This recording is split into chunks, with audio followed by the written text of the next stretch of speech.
Ninakaw nila ang kinabukasan ko habang umiiyak ako para sa nawalang pondo ng magiging anak namin. Nagpapakasarap ang sakim kong biyenan sa luhong binili ng dugo't pawis ko. Ampun lang ang asawa mo, pag-aari namin kayong dalawa. Marahas niyang buyaw, pero tapos na ang pagiging martir ko. Hawak ko ngayon ang susing gigiba sa kanilang kaharian. Handa na ba silang gumapang sa putik? Huwag mo nang intindihin, yang si Rosa. Stella, napakadaling paikutin ng asawa niya. Isang patak lang ng luha ko at kunwaring pagsakit ng dibdib, ibinigay na agad ni Alex ang lahat ng perang itinago nila para sa IVF. Mas kailangan nating ipambayad iyon sa mga utang sa kasino ng daddy mo kaysa sayangin sa isang batang hindi naman sigurado kung darating. Isipin mo na lang, ampun lang si Alex sa bahay na ito, kaya utang niya sa atin ang lahat ng mayroon siya. Ang mga salitang yon ni Isabel ay parang mga palasong may lason na bumaon sa puso ni Rosa habang nakatayo siya sa labas ng pinto ng sala. Sa kanyang mga kamay, hawak niya ang paboritong asul na polo ni Alex na bago pa lamang niyang naplansa. Ang bango ng fabric softener na pinili niya para sa asawa ay humahalo sa pait na unti-unting lumalason sa kanyang sistema.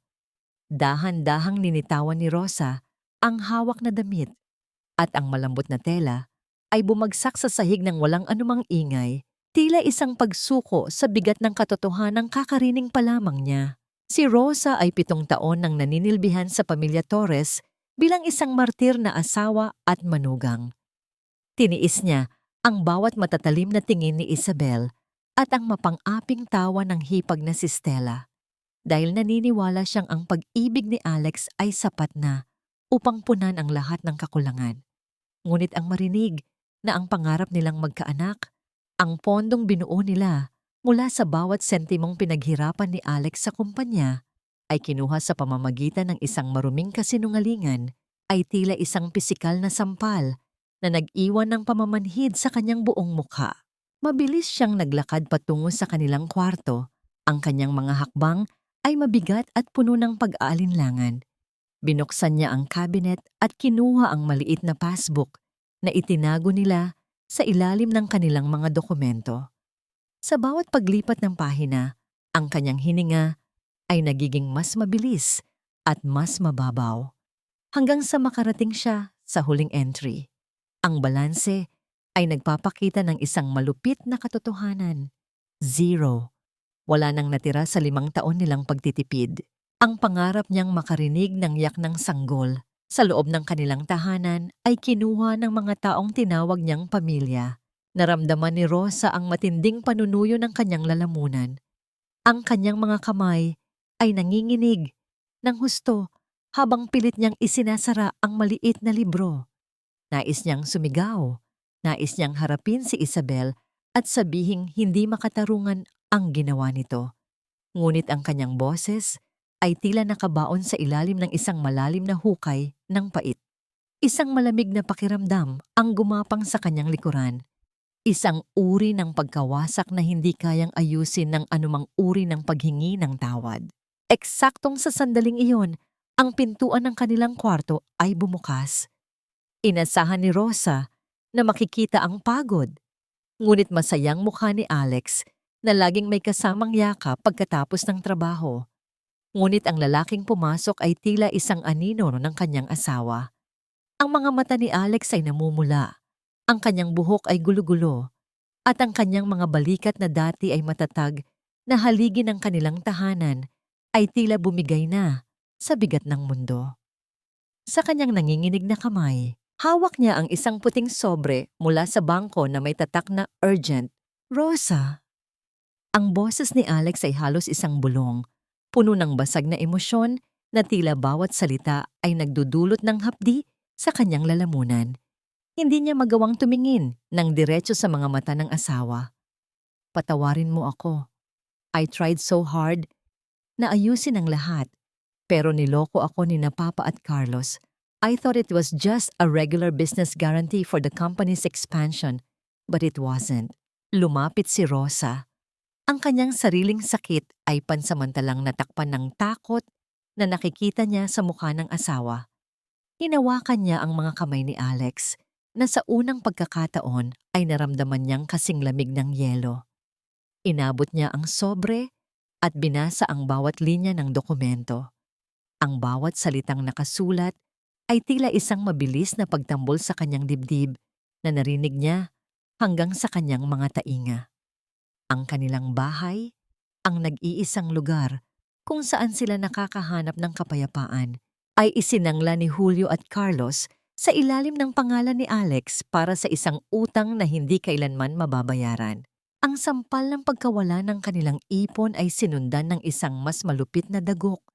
Hindi lang ang kanilang hinaharap ang ninakaw, kundi pati ang lupang kanilang kinatatayuan sa kasalukuyan. Tiningnan ni Rosa ang paligid ng kanilang kwarto, sa mga kurtinang siya mismo ang nagtahi, sa mga litratong puno ng ngiti na nakasabit sa dingding, at sa bawat sulok na binuo nila ng may pagmamahal. Ang lahat ng ito ay mawawala dahil sa kasakiman ng mga taong itinuturing ni Alex na kadugo. Tiningnan ni Alex si Rosa na may mga luhang hindi na mapigilang pumatak sa kanyang pisngi. Bawat patak ay tila isang piraso ng kanyang pagkatao na nawawasak. Ang katahimikan sa loob ng kwarto ay naging masakit at nakabibingi. Tila ang hangin mismo ay tumigil sa pagdaloy upang masaksihan ang kanilang pagkaguho. Rosa, hindi ko alam kung saan tayo pupunta. Mawawala na ang bahay natin sa loob ng 30 araw. Ang boses ni Alex ay nanginginig sa matinding pagsisisi. Wala na tayong pera. Wala na tayong matutuluyan. My own family. They treated me like a sacrificial lamb. How could they do this to us? Hinawakan ni Rosa ang pisngi ni Alex, ngunit sa likod ng kanyang mga mata ay unti-unting namumuo ang isang uri ng galit na hindi pa niya kailanman naramdaman. Isang malamig na apoy na nagsisimulang magliyab mula sa abo ng kanyang pagiging martir. Ang bawat sentimo ng IVF money, ang bawat haligi ng kanilang bahay, at ang bawat patak ng pawis ni Alex ay kinuha ng pamilyang Torres nang walang konsensya. Sa gitna ng kanilang pagkasira, isang tanong ang nagpaulit-ulit sa isip ni Rosa. Isang katanungang tila naging sumpa sa kanyang buong pagkatao. Hanggang kailan mo kailangang maging mabuting tao sa gitna ng mundong pinatatakbo ng mga halimaw? Ang bigat ng bawat salitang binitiwan ni Alex ay tila mga tipak ng yelo na bumabaon sa dibdib ni Rosa. Sa loob ng kanilang maliit na kwarto, ang hangin ay naging masikip at mahirap hingahin. Ipinapaliwanag ni Alex kung paano siya nilinlang ni Carlos, ang sarili niyang kapatid, upang lumagda sa mga dokumentong nag-uugnay sa kanilang kaisa-isang tahanan sa mga utang ng kumpanya na hindi naman sa kanila. Ang bawat buntong hininga ni Alex ay puno ng pait. Ang kanyang mga kamay ay patuloy na nanginginig habang hinahawakan ang mga papeles na nagtatakda ng kanilang pagkagiba. Hindi na nakapaghintay si Alex. Sa kabila ng pakiusap ni Rosa na magpalamig muna ng ulo, ang puot na nagmula sa 7 taong pananahimik ay sumabog na. Naglakad siya patungo sa pangunahing bahay ng mga Torres. Ang bawat hakbang niya sa pasilyo ay tila isang martsa patungo sa sarili niyang bitayan. Sumunod si Rosa. Ang kanyang puso ay kumakabog ng mabilis na tila isang ibon na pilit kumakawala sa hawla. Pagpasok nila sa malawak na opisina ni Julio, ang amoy ng mamahaling tabako at lumang libro ay sumalubong sa kanila. Isang amoy na dati ay simbolo ng seguridad, ngunit ngayon ay simbolo na ng pagtataksil. Papa, paano niyo nagawa ito? Ang boses ni Alex ay gumaralgal, puno ng hindi maipaliwanag na sakit. Ang bahay namin ni Rosa, iyon na lang ang meron kami. Bakit niyo hinayaan na gamitin ni Carlos ang pangalan ko para sa mga utang niyo sa kasino? Dahan-dahang humarap si Julio mula sa kanyang malaking silya. Ang kanyang mukha ay walang bakas ng pagsisisi, bagkus ay puno ng mapanghusgang awtoridad. Huwag mong itaas ang boses mo sa akin, Alexandro. Nakakalimutan mo na ba kung saan ka nanggaling? Pinulot kita sa dumi nung bata ka pa. Binihisan, pinag-aral at binigyan ng pangalang Torres. Lahat ng meron ka, pati ang bawat hibla ng damit na suot mo ngayon, ay galing sa akin.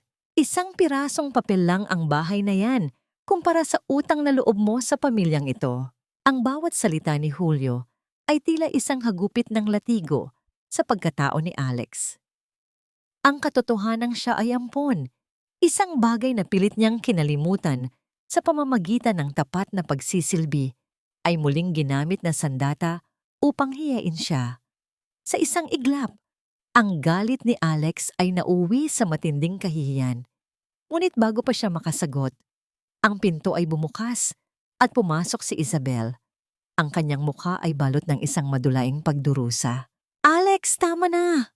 Ang sigaw ni Isabel na sinundan ng isang mahina at nanginginig na buntong hininga. "Huwag mong ganyanin ang papa mo. Alam mo namang mahina ang puso niya." Biglang humawak si Isabel sa kanyang dibdib. Ang kanyang mga mata ay tumirik ng bahagya habang dahan-dahan siyang napaupo sa sofa. "Ang sakit! Alex, ang dibdib ko. Tila may sumamasakal sa akin." Ang mabilis na pagbabago ng sitwasyon ay nagdulot ng gulo. Si Alex, na sa kabila ng lahat ay nagmamahal pa rin sa kanyang ina, ay agad na nawala ang tapang. Ang kanyang puot ay napalitan ng matinding takot at guilt. Lumapit siya kay Isabel. Ang kanyang mga kamay ay nanginginig na sa pag-aalala. Ngunit si Julio, sa halip na tumulong ay lalong nagalit.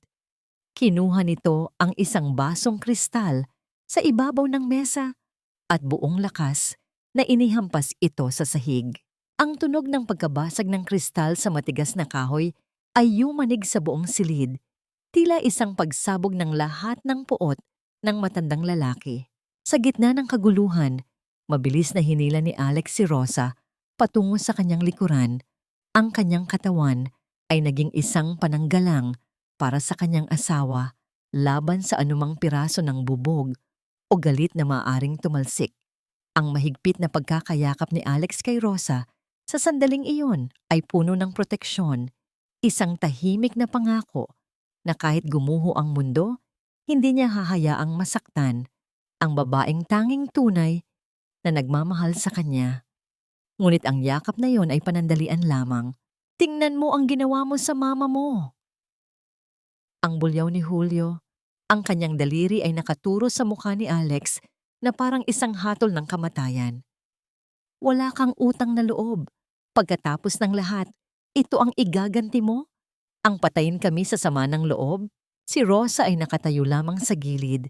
Ang kanyang mga mata ay puno ng pagkasuklam habang pinagmamasdan ang bawat galaw ni Isabel.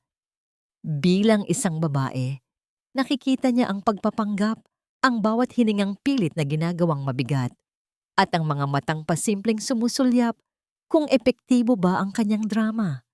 Nais sumigaw ni Rosa. Nais niyang sabihin kay Alex na huwag magpaloko, ngunit ang takot sa mukha ng kanyang asawa ay nagpatahimik sa kanya. Nakikita niya ang pagkalunod ni Alex sa isang dagat ng obligasyong moral na wala namang basihan. Dahan-dahang bumigay ang mga tuhod ni Alex. Ang lalaking kilala ni Rosa, na matatag at matapang, ay dahan-dahang lumuhod sa paanan ng kanyang ina na kunwari ay inaatake sa puso. Ang kanyang noo ay sumasayad sa malamig na sahig. Ang kanyang mga balikat ay nanginginig sa tahimik na pag-iyak. "Patawarin niyo ako, ma. Papa, patawarin niyo ako." Ang pabulong na pagsusumamo ni Alex na halos hindi na lumalabas sa kanyang lalamunan. "Hindi ko na kayo kukwestiyunin. Gagawin ko ang lahat. Huwag lang kayong magkasakit ng dahil sa akin." Si Rosa ay nakatingin lamang sa kanyang asawang nakaluhod.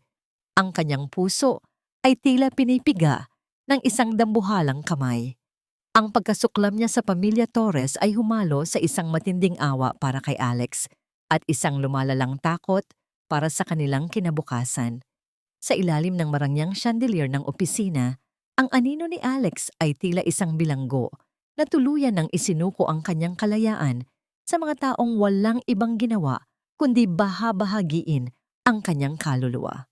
Paano mo ililigtas ang isang taong naniniwalang karapat-dapat siyang parusahan para sa mga kasalanang hindi niya naman ginawa?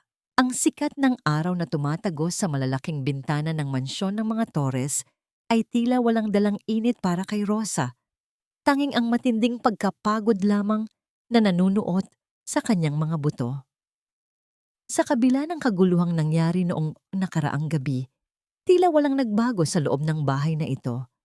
Ang mga utos ay nanatiling kasing talim ng mga kutsilyo at ang tingin ng mga taong nakapaligid sa kanya ay nananatiling mapangapi. Habang si Alex ay nasa opisina at pilit na inaayos ang gulo ng kumpanya, naiwan si Rosa na mag-isang humaharap sa bagsik ng pamilyang Torres. Rosa, dalian mo naman sa paglilinis ng sala. Magkakaroon ako ng mga bisita mamaya at ayaw kong makakita ng kahit isang piraso ng alikabok sa sahig na ito.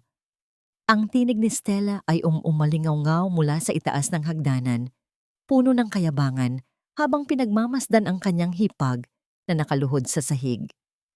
May hawak si Stella na isang bagong-bagong designer bag. Ang kulay nito ay matingkad at ang amoy ng bagong balat ay humahalo sa amoy ng sabon na gamit ni Rosa. By the way, yan ang latest collection. Huwag mo masyadong titigan, baka mahawaan ng dumi. Hindi sumagot si Rosa.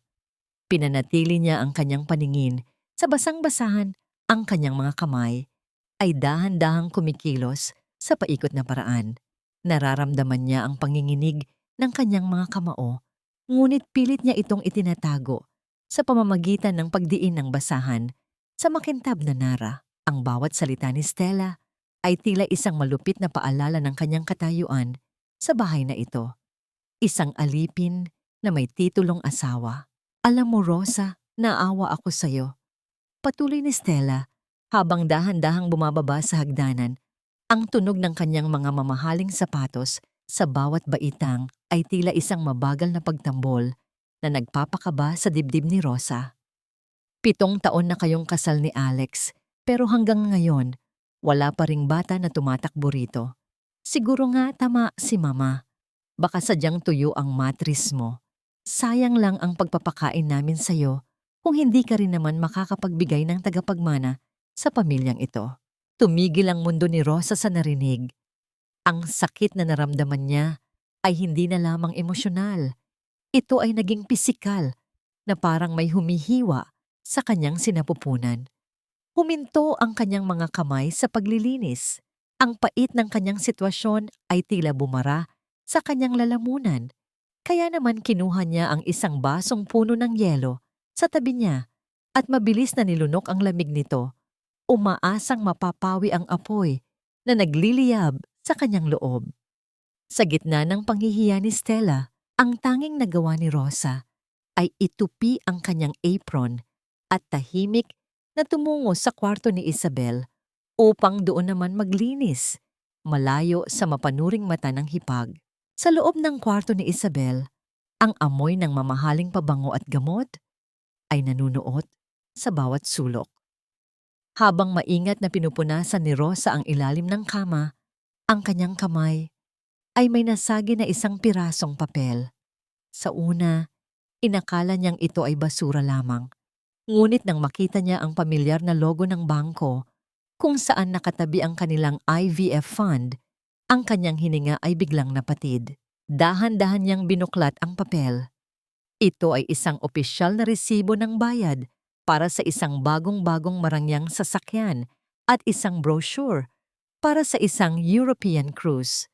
Ang halagang nakasulat ay katumbas ng bawat sentimong pinaghirapan nila ni Alex sa loob ng 5 taon.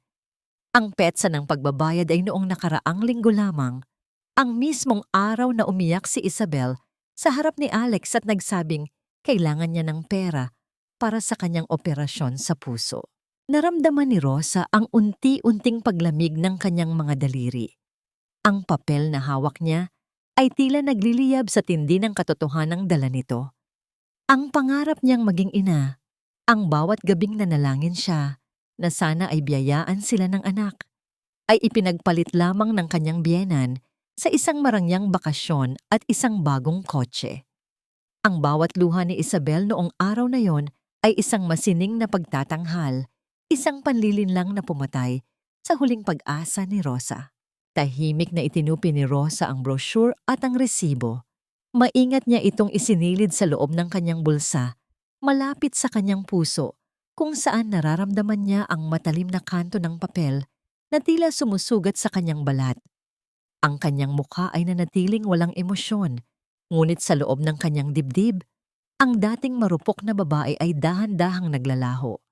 Ang bawat pangungutya ni Stella, ang bawat kasinungalingan ni Isabel, at ang bawat pagkakataon na tinawag silang ampon ay nagbubuklod upang bumuo ng isang matibay na pader. Habang nakatayo sa gitna ng kwarto, pinagmamasdan ni Rosa ang kanyang sarili sa salamin. Ang babaeng nakikita niya ay may mga matang puno ng pagod, ngunit may kasama ng bagong uri ng determinasyon. Hindi na siya iiyak dahil sa sakit. Iiyak siya sa galit na magsisilbing lakas niya upang bawin ang lahat ng ninakaw sa kanila. Ang mansyong ito na dati ay tila isang kastilyo ng pangarap ay isa na lamang kulungan ng mga mapagpanggap na kailangan na niyang takasan. Paano mo tatanggapin ang pag-ibig ng isang pamilya kung ang bawat yakap nila ay may kasamang kutsilyong nakatutok sa iyong likuran? Ang bawat hibla ng papel na hawak ni Rosa ay tila nagtataglay ng bigat ng 1,000 sipayo habang iniaabot niya ito kay Alex sa loob ng kanilang madilim na kwarto.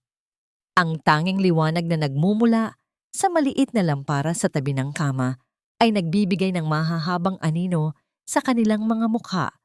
Tila nagpapakita ng malalim na hidwa ang unti-unti nang lumalabas sa dilim. Nang makita ni Alex ang brochure ng European Cruise at ang resibo ng mamahaling sasakyan na may petsang kasabay ng pekeng operasyon ng kanyang ina, ang kanyang mga mata ay nanatiling nakatitig sa mga ito ng matagal. Tila pilit na binabasa ang mga salitang ayaw tanggapin ng kanyang isipan. Alex, tingnan mo ito ng mabuti. Ang boses ni Rosa ay mahina, ngunit may talim na hindi kayang baliwalain. Ito ang operasyong sinasabi ni Mama. Ito ang dahilan kung bakit zero ang balanse ng IVF fund natin. Habang iniisip natin kung paano bubuuin ang pamilya natin, iniisip nila kung paano tayo uubusin. Umiling si Alex, ang kanyang mga kamay ay nanginginig habang dahan-dahang nalulukot ang makapal na papel ng brochure. Hindi, baka mali ka lang ng hinala, Rosa. Baka kay Carlos ito o baka galing sa ibang pondo ni Papa. Hindi magagawa ni Mama na magsinungaling tungkol sa buhay niya. Ang bawat salita ni Alex ay puno ng pagkakaila. Isang desperadong pagkapit sa huling piraso ng respeto na meron siya para sa pamilyang nagpalaki sa kanya. Ngunit sa ilalim ng kanyang pagtanggi, naramdaman niya ang isang malamig na panginginig na nagsisimula sa kanyang mga daliri patungo sa kanyang puso. Hindi na kumibo si Rosa. Alam niyang kailangang makita ni Alex ang katotohanan sa sarili niyang mga mata. Ang katahimikan sa pagitan nila ay naging kasing lawak ng isang karagatan na puno ng pait. Nang lumalim ang gabi at ang buong mansyon ay nabalot na ng katahimikan, dahan-dahang bumangon si Alex. Ang bawat hakbang niya sa makinis na sahig ay tila isang pagtataksil sa kanyang sariling damdamin.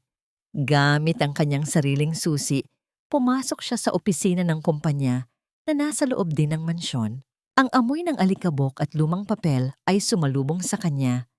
Tila mga saksi sa lahat ng lihim na itinago sa loob ng silid na yon.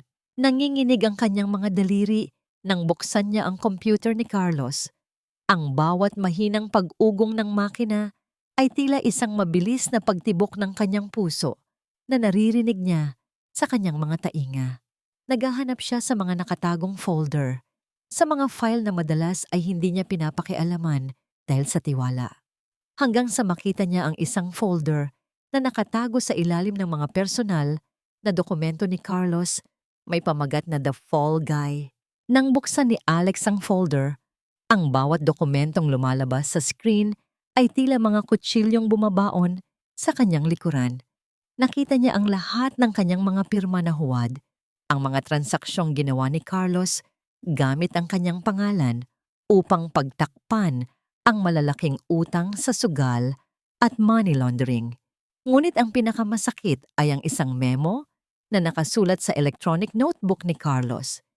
Siguraduhing si Alex ang haharap sa bangko at sa mga awtoridad kapag pumutok ang issue. Wala siyang kadugo rito, madaling itapon. Napaupo si Alex sa madilim na silid. Ang kanyang mga kamay ay nakasubsob sa kanyang muka habang ang mga luha ay nagsisimulang pumatak sa kanyang mga palad. Ang bawat taon ng kanyang tapat na pagsisilbi, ang bawat gabing hindi siya natutulog para sa kumpanya, at ang bawat pagkakataong tiniis niya ang pang-aapi ni na Julio at Isabel ay tila naging isang malupit na biro. Hindi siya kailanman itinuring na anak. Siya ay isang kasangkapan lamang, isang pai na nakahandang isakripisyo para sa kaligtasan ng mga tunay na Torres. Ang pamilyang itinuring niyang langit ay siya palang impyernong unti-unting susunog sa kanya. Ang katahimikan ng gabi ay biglang bumasag nang ang kanyang telepono sa ibabaw ng mesa ay umilaw at naglabas ng mahinang panginginig. Ang pangalan ni Carlos ay lumabas sa screen, tila isang pangungutya sa gitna ng kanyang pagkawasak. Ang bawat pag-ilaw ng telepono ay tila isang paalala na ang oras ay nauubos na para sa kanya. "Hello, Alex." Ang boses ni Carlos mula sa kabilang linya ay masaya at puno ng pekeng pagmamalasakit. Nakaayos na ang mga huling dokumento na kailangan mong pirmahan para maisalba ang bahay niyo bukas. Pumunta ka agad sa opisina ko bago mag-alas-10, okay? Isang pirma na lang, bro, at tapos na ang problema niyo ni Rosa. Huwag kang malilate. Hindi nakasagot si Alex. Ang kanyang lalamunan ay tila nakasara sa tindi ng puot at sakit. Ang lalaking kausap niya ay ang mismong taong naghahanda ng kanyang bitayan sa pamamagitan ng mga papel na tinatawag nitong kaligtasan. Sa labas ng bintana, ang buwan ay natatakpan ng makapal na ulap, tila nakikiramay sa kadilimang bumabalot ngayon sa buong pagkatao ni Alexandro Torres.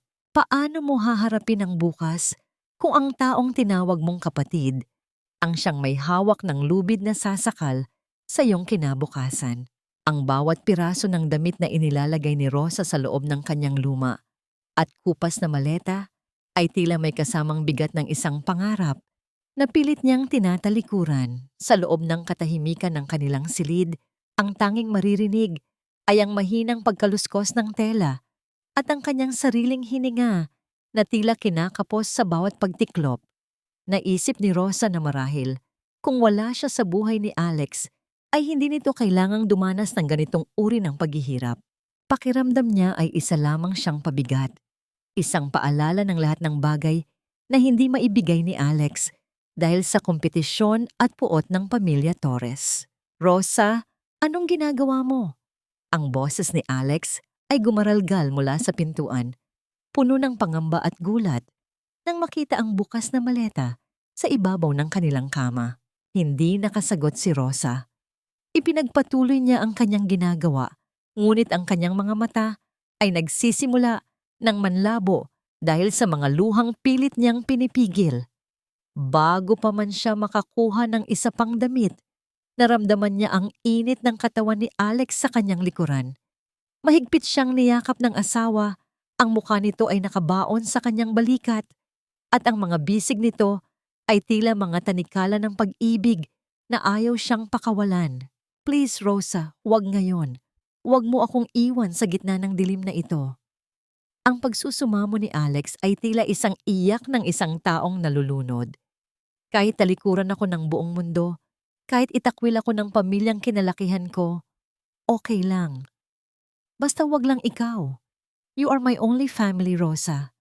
Ikaw lang ang dahilan kung bakit gusto ko pang lumaban bukas." Ang bawat salita ni Alex ay tila isang haplos sa sugatang puso ni Rosa. Dahan-dahan siyang humarap sa asawa at nang makita niya ang mga matang puno ng katapatan at takot na mawala siya, ang lahat ng kanyang pag-aalinlangan ay tila natunaw. Sa gabing iyon, sa gitna ng banta ng kawalan ng tirahan at pera, ay muling nagbuklod ang kanilang mga kaluluwa. Inalalayan ni Alex si Rosa na maupo sa gilid ng kama. Kumuha siya ng isang palanggana ng maligamgam na tubig, isang simpleng kilos na tila may dalang banal na kahulugan sa gitna ng kanilang pagdurusa. Dahan-dahang hinubad ni Alex ang mga tsinelas ni Rosa at inilubog ang mga pagod na paa ng asawa sa tubig.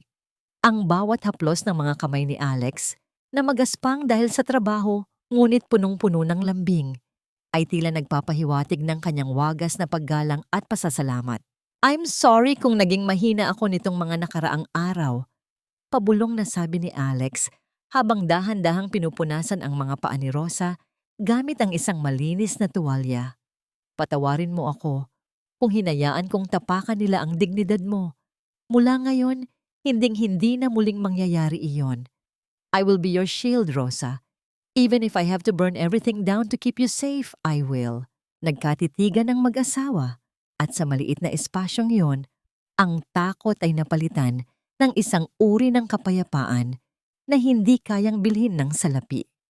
Dahan-dahang nahiga ang dalawa sa kanilang maliit na kutsyon, magkahawak kamay habang ang kanilang mga hininga ay nagsasama sa gitna ng katahimikan.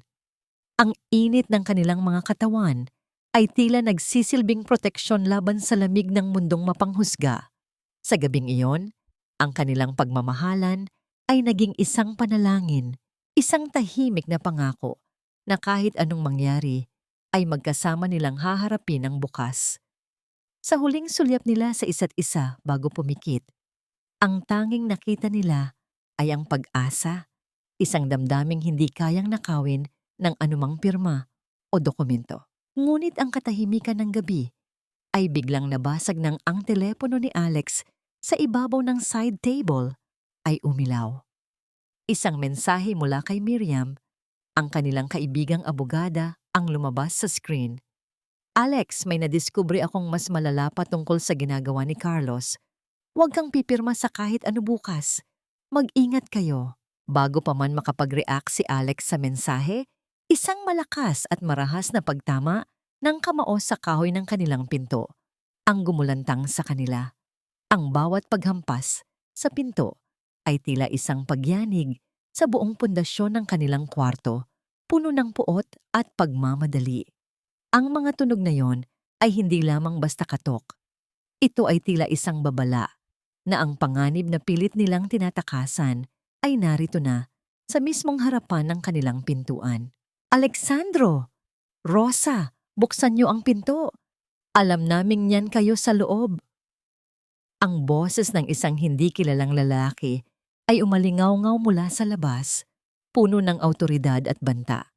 Nagkatinginan sina Alex at Rosa. Ang kanilang mga puso ay tila tumigil sa pagtibok. Ang kapayapaang kabubuo pa lamang nila ay tila isang marupok na kristal na muling nabasag sa isang iglap. Sino ang mga taong ito sa gitna ng gabi? At anong katotohanan ang natuklasan ni Miriam na mas malala pa sa lahat ng alam na nila? Ang bawat marahas na paghampas sa pintuan ay tila isang babala ng kamatayan na bumabasag sa katahimikan ng gabi. Nararamdaman ni Alex ang mabilis na pagtambol ng kanyang puso sa loob ng kanyang dibdib. Ngunit kailangan niyang magpakatatag para kay Rosa. Dahan-dahang bumangon si Alex. Ang kanyang mga kamay ay nanginginig, ngunit ang kanyang paningin ay matalim. Inabot niya ang isang kahoy na pang-alis ng alikabok sa tabi ng pinto. Ang tanging depensang meron siya sa sandaling iyon. Nang dahan-dahan niyang pinihit ang kandado, ang tunog ng pag-atras ng bakal ay tila isang huling hudyat ng pagtatapos ng kanilang kapayapaan. Tatlong lalaki na may malalaking pangangatawan at madidilim na mukha ang bumulaga sa kanila. Ang amoy ng usok ng sigarilyo at alak ay agad na pumasok sa silid, tila isang lason na humahalo sa hangin. Ang isa sa kanila, na tila siyang pinuno, ay may malalim na pilat sa pisngi at mga matang kasing lamig ng bakal. Hindi sila mukhang mga kolektor ng bangko. Sila ay mga taong nabubuhay sa dilim ng mga pasugalan. "Alexandro Torres, sa wakas ay nagkita rin tayo." Ang boses ng lalaki ay malalim at puno ng banta. Tila isang mabagal na pagkayod ng kutsilyo sa bato. "Huwag kang mag-alala. Hindi kami narito para saktan ka, hanggat marunong kang makipagtulungan." "Sino kayo? Anong kailangan niyo sa amin sa kalagitnaan ng gabi? Ang tanong ni Alex, ang kanyang boses, ay pilit niyang pinapatatag sa kabila ng panunuyo ng kanyang lalamunan. Wala kaming utang sa inyo. Ang lalaking may pilat ay naglabas ng isang mapang-uyam na tawa na tila isang hiyaw ng buitre. Ikaw wala. Pero ang papa mo at ang kuya mong si Carlos, baon sila sa utang sa amin. At alam mo ba kung anong sabi ni Don Julio? Sabi niya, puntahan namin ang paborito niyang ampon dahil ikaw ang may hawak ng susi sa pambayad. Ibinigay niya sa amin ang address mo, pati ang listahan ng mga ari-arian mo. Ang katotohanan iyon ay tila isang malupit na saksak sa likuran ni Alex, ang kanyang sariling ama, ang taong dinalhan niya ng gamot at inalagaan noong kunwari ay inaatake sa puso, ang siyang nagturo sa mga lobong ito kung saan sila nagtatago. Ang bawat sakripisyo ni Alex ay binaliktad ng isang simpleng pagkakanulo. Naramdaman ni Alex ang unti-unting paghina ng kanyang mga tuhod. Ang kanyang mundo ay tila umiikot sa tindi ng sakit ng kalooban. Ngunit sa gitna ng kanyang panghihina, naramdaman ni Alex ang isang mainit na palad na lumapat sa kanyang nanginginig na likod. Si Rosa. Hindi ito nagtago sa ilalim ng kumot. Tumayo ang kanyang asawa sa likuran niya. Ang mga mata nito ay punong-puno ng apoy at determinasyon. Ang hawak ni Rosa sa likod ni Alex ay hindi lamang basta haplos. Ito ay isang paglilipat ng lakas, isang tahimik na mensahe na hindi siya mag-iisa sa laban na ito. Ang presensya ni Rosa ang nagbigay kay Alex ng kakayahang tumayo ng tuwid sa harap ng panganib. Sabihin niyo kay Don Julio, hindi kami ang pambayad sa mga bisyo niya. Ang boses ni Rosa ay malinaw at matapang. Tila isang kampanang nanggigising sa natutulog na katarungan. Ang lalaking may pilat ay tiningnan si Rosa nang mula ulo hanggang paa. Isang tingin na puno ng pambabastos. Matapang ang asawa mo, Torres. Pero hindi nadadaan sa tapang ang utang kay Donatello. Donatello doesn't like to wait. Binibigyan namin kayo ng 7 araw. 7 araw para ilimas ang lahat ng meron kayo at ibigay sa amin ang titulo ng bahay na ito. O kung hindi, baka hindi na kayo umabot sa susunod na linggo. Ang banta ay tila isang malamig na hanging dumaan sa pagitan ni na Alex at Rosa. Ang 7 araw na palugit ay tila isang orasan ng bitayan na nagsimula ng tumakbo. Ang bawat segundo ay tila isang patak ng dugo na nawawala sa kanila. Bago umalis ang mga lalaki, isa sa kanila ay sadyang itunulak ang isang plorera sa gilid ng pinto at ang tunog ng pagkabasag ng porselana sa sahig ay tila isang huling paalala ng kanilang marupok na kaligtasan. Nang sumara ang pinto at muling bumalik ang katahimikan, ang amoy ng usok ng sigarilyo ay nanatili sa sala, isang maruming paalala ng banta sa kanilang buhay. Napasandal si Alex sa pinto. Ang kanyang hininga ay gumaralgal sa tindi ng galit na ngayon ay pumapalit na sa takot. Isang nagyayelong puot ang unti-unting bumabalot sa kanyang puso. Isang damdaming hindi niya akalaing kaya niyang taglayin para sa pamilyang Torres. Sino si Donatello at bakit ang pangalang yon ay tila nagpatahimik sa lahat ng ingay sa paligid? Sa loob ng 7 araw, kailangang magpasiya sina Alex at Rosa. Hahayaan ba nilang lamunin sila ng dilim? O gagamitin nila ang natitirang 7 araw upang sunugin ang bawat tulay na nag-uugnay sa kanila sa pamilyang pumatay sa kanilang pangarap? Sa loob ng isang maliit at tagong kapehan sa dulo ng isang tahimik na kalsada, ang amoy ng bagong giling na barako ay tila walang hatid na ginhawa para kina Alex at Rosa. Ang tanging liwanag sa kanilang mesa ay nagmumula sa isang malamlam na bumbilya na sumasabay sa mahinang pag-ugong ng aircon sa itaas. Sa harap nila ay nakaupo si Miriam, ang kanilang tapat na kaibigang abogada, na ang mga mata ay kakikitaan ng talas at determinasyon sa kabila ng pagod. Ang bawat pahina ng mga dokumentong inilalapag ni Miriam sa mesa ay tila mga piyesa ng isang masalimuot na puzzle na kailangan nilang mabuo bago maubos ang 7 araw na palugit. Alex, Rosa, kailangan nating makuha ang asul na ledger na itinago ni Carlos. Pabulong na sabi ni Miriam. Ang kanyang boses ay puno ng kaseryosohan na tila bawat salita ay may timbang ng ginto. Naroon ang lahat ng tunay na record ng mga transaksyon ng kumpanya, pati na ang mga ebidensya ng money laundering na ipinapataw niya sa iyo. Kung makuha natin yon, tayo ang hahawak sa leeg nila. Pero kailangan nating mag-ingat dahil siguradong binabantayan ni Carlos ang bawat galaw niyo. Tumango si Alex. Ang kanyang mga kamao ay nakakuyom sa ilalim ng mesa hanggang sa mamuti ang kanyang mga buko-buko. Alam niyang upang makuha ang kanilang kalayaan, kailangan niyang lunukin ang kanyang huling piraso ng dangal. Kailangan niyang bumalik sa lungga ng mga buwitre at magpanggap na tila isang asong sugatan na humihingi ng awa. Ang planong ito ay nangangailangan ng higit pa sa tapang. Nangangailangan ito ng isang uri ng pagkukunwari na dudurog sa kanyang puso sa bawat sandali. Bago sila maghiwalay, may kinuha si Miriam mula sa kanyang bag na isang maliit at kakaibang susi na gawa sa tila antigong bakal.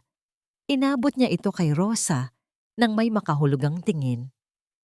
Rosa, itago mo ito. Huwag mong ipapakita kahit kanino, lalo na kay Stella. Darating ang oras na kakailanganin mo ang susing ito upang buksan ang pintong hindi nila inaasahang mapapasok nyo. Nang mag-isa na lamang ang mag-asawa sa sasakyan, ang katahimikan ay naging kasing bigat ng isang makapal na ulap bago ang unos. Hinawakan ni Alex ang kamay ni Rosa. Ang kanyang haplos ay puno ng paghingi ng paumanhin para sa lahat ng sakit na kailangan pa nilang pagdaanan.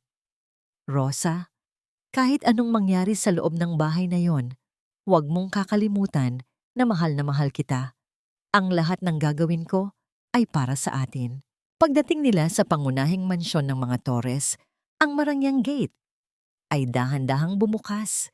Tila isang bibig ng dambuhalang handang lumamon sa kanila. Pumasok si Alex sa malawak na sala kung saan nakaupo si Julio, nagbabasa ng dyaryo habang humihigop ng mamahaling alak. Ang bawat hakbang ni Alex sa makintab na sahig ay tila isang pagsuko. Papa, nagpunta ako rito para humingi ng tulong.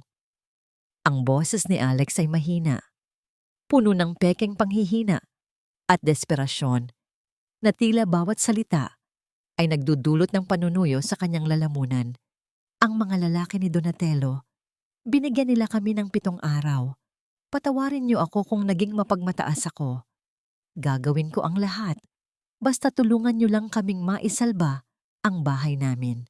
Dahan-dahang ibinaba ni Julio ang kanyang dyaryo.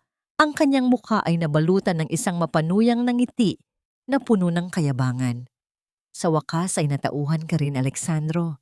Dapat lang na matuto ka kung saan ka lulugar. Akala mo ba ay kaya mong tumayo nang wala ang pangalang Torres?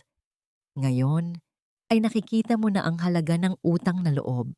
Dahan-dahang yumukod si Alex sa harap ng kanyang ama, isang kilos na nagpapakita ng sukdulang pagpapakumbaba. Ngunit sa likod ng kanyang mga nakayukong balikat, ang mga mata ni Alex ay hindi nakikita ni Julio, mga matang singlamig ng yelo at singtalim ng balisong, punong-puno ng nagyayelong puot na naghihintay lamang ng tamang pagkakataon upang sumabog. Ang bawat pagtango ni Alex sa mga pangungutya ni Julio ay tila isang tahi sa bitag na unti-unti na niyang inihahanda para sa pamilyang pumatay sa kanyang kaluluwa. Sa gitna ng kanilang usapan, ang matinis na tawa ni Stella ay umalingaw-ngaw mula sa hagdanan. Lumapit ang babae, ang kanyang bawat hakbang ay puno ng mapang-aping awtoridad. Tiningnan niya si Rosa nang may kasuklam-suklam ng ngiti. Tila pinagmamasdan ang isang insekto na malapit na niyang apakan. Since wala na kayong pera at kailangan niyo ng tulong, naisip ko na baka gusto mong maging kapaki-pakinabang, Rosa. Ang sabi ni Stella habang nilalaro ang kanyang mga kuko. Nalalapit na ang engrandeng anibersaryo ni na Mama at Papa. Maraming kailangang ayusin at kailangan ko ng isang personal na alalay na susunod sa bawat utos ko. Isipin mo na lang na ito ay bahagi ng pagbabayad nyo sa utang nyo sa pamilyang ito. Ano, Rosa? Tatanggapin mo ba ang trabaho para mailigtas ang asawa mo? Nagkatitigan sina Rosa at Alex. Ang bawat tibok ng kanilang puso ay tila isang babala. Ang alok ni Stella ay hindi lamang isang trabaho. Ito ay isang formal na imbitasyon sa impyerno kung saan ang dignidad ni Rosa ang magiging kabayaran. Tatanggapin ba ni Rosa ang pagiging alipin para sa ikatatagumpay ng kanilang plano? O ang bagong alok na ito ang magiging mitya ng isang mas maagang pagsabog? Ang marangyang mansyon ng pamilyang Torres ay puno ng aktibidad para sa paghahanda sa anibersaryo ni na Julio at Isabel. Ngunit para kay Rosa, ang bawat sulok ng bahay na ito ay tila isang malupit na entablado ng kanyang pagdurusa. Nakasuot siya ng isang simpleng uniforme ng katulong, ang kanyang buhok ay maayos na nakapusod, at ang kanyang mga kamay ay namumula na sa tindi ng pagtatrabaho mula pa madaling araw. Sa gitna ng malawak na sala, nakaupo si Stella kasama ang kanyang mga kaibigang galing sa mararangyang pamilya. Ang kanilang mga tawa ay tila mga matutulis na karayom na tumutusok sa pandinig ni Rosa. Rosa, dalan mo kami ng tsaa rito. Siguraduhin mong mainit pero hindi nakakapaso. At ayusin mo ang paglapag ng mga tasa dahil ayaw kong makarinig ng anumang ingay na makakaabala sa usapan ng mama namin. Ang utos ni Stella na may kasamang mapang-alipustang sulyap. Kailangan mong matutunan ang tamang etiquette ng isang servant, lalo na't pansamantala kang nananatili rito sa ilalim ng kabutihang loob namin. Tahimik na sumunod si Rosa.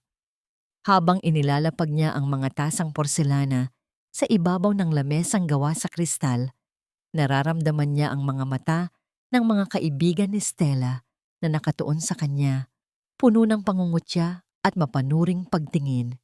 Ang mahinang pagtama ng kutsara sa pinggan ay tila isang mabigat na tunog sa gitna ng mapang-aping katahimikan. Sa isang sadyang pagkakataon, habang inaabot ni Stella ang kanyang tasa, biglang naitulak ng babae ang mangkok ng mainit na sabon na nasa gilid at ang malapot na likido ay tumapon sa dibdib at braso ni Rosa. Ay, sorry, my bad, hindi ko sinasadya, ang sabi ni Stella na may kasamang pekeng pagkagulat, ngunit ang kanyang mga mata ay nagniningning sa tuwa. Ang kanyang mga kaibigan ay nagtakpan ng mga bibig upang itago ang kanilang mga tawa. Pero Rosa, sanay ka naman sa dumi at hirap, hindi ba? Isipin mo na lang na isa yang warm bath para sa'yo. Sige na, pumunta ka na sa kusina at maglinis. Baka bumaho pa ang sala ko dahil sa'yo. Naramdaman ni Rosa ang hapdi ng mainit na sabon sa kanyang balat. Ngunit ang mas matinding hapdi ay nagmumula sa kanyang kalooban. Hindi siya umiyak. Hindi rin siya sumagot. Nanatili siyang nakayuko. Ang kanyang mga mata ay nakatitig sa mantsa sa kanyang uniforme na tila isang simbolo ng lahat ng kahihiyang ipinatikim sa kanya ng pamilyang ito. Nilinis niya ang natapon sa sahig nang walang anumang reklamo. Ang bawat kiskis ng basahan sa sahig ay tila isang panunumpa na ang bawat patak ng kanyang pawis at luha ay may katumbas na kabayaran sa takdang panahon. Nang maging abala ang lahat sa pagdating ng mga bagong dekorasyon sa labas, sinamantala ni Rosa ang pagkakataon. Dahan-dahan siyang umakyat patungo sa ikalawang palapag. Ang kanyang mga hakbang ay kasinggaan ng isang anino upang hindi mapansin ng sinuman. Pumasok siya sa study room ni Carlos, ang silid na tila amoy ng panlilinlang at kapangyarihan. Sa ilalim ng malaking mesa, habang naghahanap ng asul na ledger, may isang pirasong papel ang nakakuha ng kanyang atensyon sa loob ng basurahan. Dahan-dahan itong kinuha ni Rosa at inunat. Ang kanyang puso ay tila tumigil sa pagtibok nang makita ang nilalaman nito. Ito ang kopya ng kanyang nakanselang IVF appointment, ang dokumentong nagtataglay ng huling pag-asa nilang mag-asawa na magkaroon ng anak. Ngunit ang mas masakit ay ang mga sulat kamay ni Carlos sa likod nito, mga numerong ginamit niyang computation para sa pambayad sa kasino. na tila ang pangarap ni Rosa ay isa lamang basurang scratch paper para sa kanyang mga bisyo. Maingat na itinupi ni Rosa ang papel. Ang kanyang mga daliri ay humahaplos sa mga titik na tila ito ay ang kanyang nawalang sanggol. Isinilid niya ito sa kanyang bulsa, malapit sa kanyang puso, bilang isang mitya ng kanyang hindi matitinag na determinasyon. Ipinagpatuloy niya ang paghahalughog hanggang sa makita niya ang asul na ledger na nakatago sa likod ng isang makapal na libro ng batas. Sa tapat nito, sa likod ng isang malaking painting ng Pamilya Torres, nakita niya ang isang vault na gawa sa mabigat na bakal, tila nagtatago ng mas malalalim pang lihim na kailangan nilang mabuksan. Nanginginig ang mga kamay ni Rosa habang yakap-yakap ang ledger. Ang kanyang hininga ay naging mabilis at mababaw. Alam niyang ito na ang susi sa kanilang kaligtasan. Ngunit bago pa man siya makakilos palabas ng silid, ang tunog ng pagpihit ng doorknob ay bumasag sa katahimikan. Ang pinto ay dahan-dahang bumukas at ang anino ni Stella ay pumasok sa loob ng silid. Ang kanyang mukha ay puno ng hinala habang ang kanyang mga mata ay nakatuon sa posisyon ni Rosa. "Anong ginagawa mo rito, Rosa?" ang tanong ni Stella. Ang kanyang boses ay malamig at puno ng panganib. "Inutusan ba kitang pumasok sa kwarto ng asawa ko?" Naniga si Rosa sa kanyang kinatatayuan. Ang asul na ledger ay nakatago sa likod ng kanyang likuran, ang tanging naghihiwalay sa kanya at sa tuluyang pagkawasak ng kanilang plano. Paano niya lulusutan ang matalas na paningin ni Stella at ano ang gagawin niya kung malaman ng Pamilya Torres na ang aliping inaakala nilang sunod-sunuran ay may hawak na ng ebidensyang gigiba sa kanilang kaharian? Ang bawat segundong lumilipas habang nakatitig si Stella ay tila isang habambuhay na paghihirap para kay Rosa. Nararamdaman niya ang malamig na pawis na gumagapang sa kanyang likuran, habang ang asul na ledger na hawak niya sa likod ay tila nagiging kasing init ng baga. Sa isang mabilis at desperadong pagkilos, dahan-dahang isinilid ni Rosa ang makapal na libro sa ilalim ng kanyang malapad na apron, ipit ng kanyang mga hita upang hindi ito mahulog. Mabilis siyang yumukod at kinuha ang basahan sa sahig, pilit na pinapakalma ang kanyang nanginginig na paghinga. "Inutusan po ako ni Ma'am Isabel na punasan ang mga gamit dito dahil baka raw po maalikabukan ang mga papeles ni Sir Carlos." Ang boses ni Rosa ay mahina, puno ng pekeng takot, na tila bawat salita ay may kasamang panginginig ng kanyang labi. Hindi kumibo si Stella.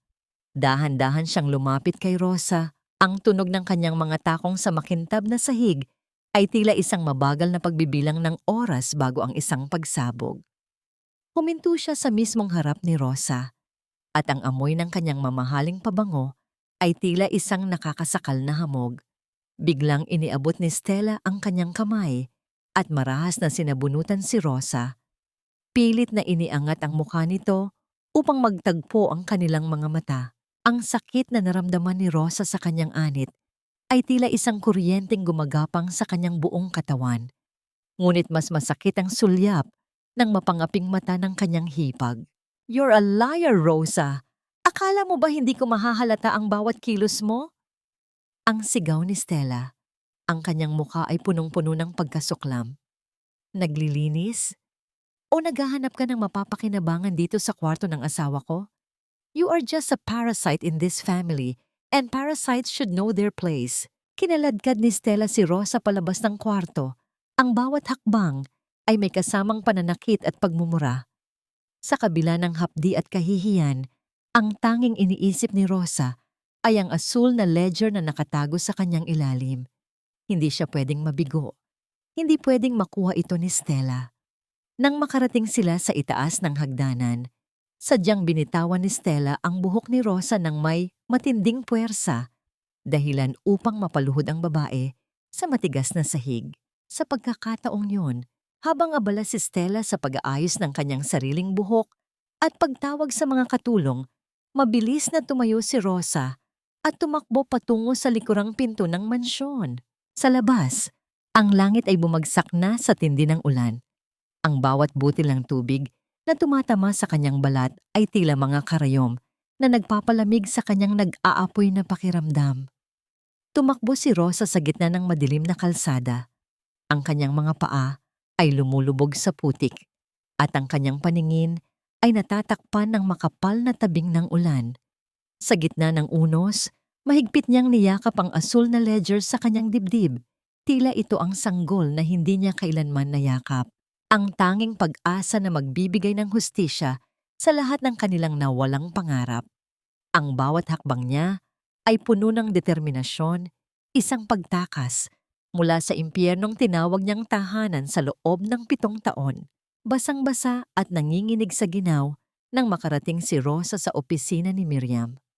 Ang tanging tunog sa loob ng silid ay ang mahinang pag-ikot ng electric fan at ang bawat patak ng tubig mula sa damit ni Rosa na bumubuo ng maliit na lawas sa sahig. Nanginginig ang mga kamay ni Rosa nang iabot niya ang ledger sa kanyang kaibigan. Miriam, ito na yon. Ang lahat ng ebidensya laban kay Carlos.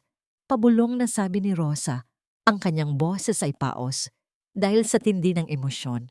Mabilis na binuklat ni Miriam ang ledger. Habang binabasa niya ang bawat pahina, ang kanyang muka ay unting nawawalan ng kulay. Ang talas ng kanyang paningin ay napalitan ng matinding pagkagulat at takot. Ang bawat numerong nakasulat ay hindi lamang basta pera. Ito ay mga record ng isang madilim na operasyon na mas malaki pa sa inaakala nila. Diyos ko, Rosa. Ang bulong ni Miriam, ang kanyang mga daliri ay nanginginig habang hinahaplos ang huling pahina. Hindi lang ito basta utang sa kasino. Carlos is using Alex's name and identity for money laundering at ang mga pets ang nakasulat dito, ang mga numerong ito ay hindi halaga ng pera. Ang mga ito ay mga petsa ng mga transaksyong gagawin pa lamang sa mga susunod na buwan sa isang sindikatong tinatawag nilang ang Agila. Naramdaman ni Rosa ang unti-unting paglamig ng kanyang dugo. Ang panganib na kanilang hinaharap ay hindi lamang tungkol sa mawawalang bahay o pera. Ito ay tungkol sa kalayaan at buhay ni Alex na isinugal ng sarili niyang pamilya sa isang organisasyong walang-walang konsensya. Ang bawat pahina ng ledger ay tila isang hatol ng kamatayan na nakapangalan sa kanyang asawa. Anong ibig sabihin nito, Miriam? Ang tanong ni Rosa, ang kanyang puso ay tila isang mabilis na pagtambol sa katahimikan ng silid. Tumingin si Miriam sa kanya. Ang mga mata nito ay puno ng seryosong babala. Ibig sabihin nito, Rosa, hindi lang tayo nakikipaglaban sa mga Torres. Nakikipaglaro tayo sa mga demonyong hindi marunong magpatawad. At ang pinakanakakatakot na bahagi, ang susunod na petsang nakasulat dito ay bukas. Ang mismong araw ng anibersaryo ng mga Torres.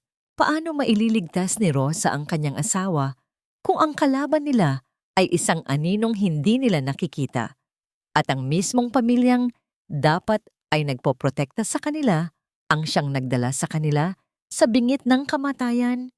Sa loob ng opisina ni Carlos, ang bawat hininga ni Alex ay tila may kasamang bigat ng bakal na pumipigil sa kanyang dibdib. Ang amoy ng mamahaling leather at ang bango ng signature cologne ni Carlos ay tila laso na nanunuot sa kanyang sistema. Sa gitna ng malawak na lamesang gawa sa nara, naroon ang isang puting folder na tila isang tahimik na hatol ng kamatayan. Nakatayo sa kanyang harap si Carlos, may hawak na gintong panulat at may ngiting tila isang ahas na nakahanap ng kanyang biktima. Sa sulok naman ng silid, nakaupo si Julio. Ang kanyang mga mata ay nananatiling malamig at walang anumang bakas ng pagmamahal. Pirmahan mo na ito, Alex. Isang huling dokumento lang at tapos na ang lahat ng paghihirap niyo ni Rosa. Sa-salvage-in natin ang bahay niyo mula sa bangko and I will personally pay off those men ni Donatello. Ang boses ni Carlos ay puno ng pekeng tamis, tila isang pangakong binuo sa gitna ng impyerno. One signature, bro. Isang pirma lang para mabalik ang normal niyo na buhay. Dahan-dahang binuklat ni Alex ang folder.